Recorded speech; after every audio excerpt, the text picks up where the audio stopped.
कहा कि ये क्या है, पृथ्वी है, ये पृथ्वी है और पृथ्वी कैसी, लगभग गोल जैसी हमारी पृथ्वी दिखती है।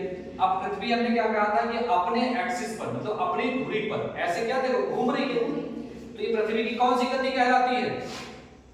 पृथ्वी जब अपनी जगह पर ऐसे घूम रही होती है तो पृथ्वी की कौन सी गति कहलाती है?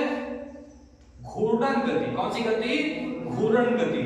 और पृथ्वी की इस घूर्णन गति के कारण क्या होता है, जब पृथ्वी ऐसे घूम रही होती है अपने अक्ष पर, तो क्या होता है, इस घूर्णन गति के कारण क्या होता है, दिन और रात होता है। ठीक है, क्या होता है, दिन और रात होता है।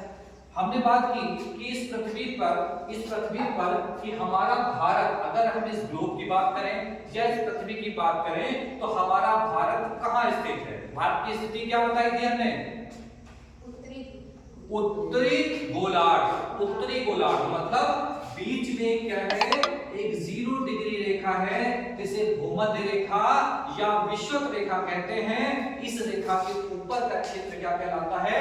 उत्तरी गोलार्ध कहलाता है। तो भारत उत्तरी गोलार्ध में स्थित है और किस देशांतर में स्थित है? पूर्वी देशांतर। यहां से एक रेखा जो उत्तरी ध्रुव को दक्षिणी ध्रुव से मिलाती है, तो इधर वाला कौन सा, पूर्वी देशांतर, और इधर वाला पश्चिमी देशांतर। तो हमारा भारत कहां स्थित है? हमारा भारत यहां पर स्थित है, अर्थात हम कहें कि हमारा भारत उत्तरी गोलार्ध में स्थित पूर्वी देशांतर वाला देश है। ये चीज हमने पढ़ी थी।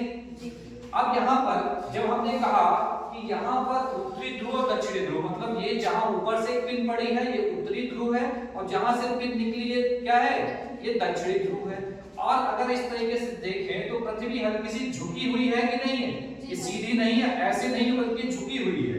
तो ये 23.5 डिग्री अपने एक्सिस पर झुकी हुई है, मतलब थोड़ी सी झुकी हुई है, 23.5 डिग्री झुकी हुई है। तो यहाँ पर क्या है कि बीच में एक विषुवत रेखा, मतलब अगर बीचों बीच में हम एक रेखा कहें, इस तरीके से बीचों बीच एक रेखा हमने कल खींची थी, तो बीचों बीच एक रेखा खींची जो क्या करती है, इस पृथ्वी को या इस ग्लोब को 2 बराबर भागों में बांटती है। अब यहाँ पर अगर इस ग्लोब में देखें तो आप देखोगे बहुत सारी लाइनें खींची हैं, ऐसे लाइनें खींची और ऐसे लाइनें खींची, दिख रही है लाइनें, देखिए बहुत सारी लाइनें दिख रही हैं। तो यहाँ पर अगर हमें समझना है अक्षांश रेखाएं, अब अक्षांश रेखाएं कौन सी होती हैं, क्योंकि यहाँ पर आपके चैप्टर में ये नहीं पूछा गया अक्षांश रेखाएं क्या है या देशांतर रेखाएं क्या है। आप में क्या पूछा गया कि भारत का अक्षांशीय विस्तार कितना है और भारत का देशांतरी विस्तार कितना है। तो यहाँ पर जब हम देखेंगे 0 डिग्री, इस रेखा को क्या कहते हैं, 0 डिग्री को भूमध्य, मतलब पूरी भूमि का मध्य बिंदु क्या बोलेंगे, भूमध्य रेखा।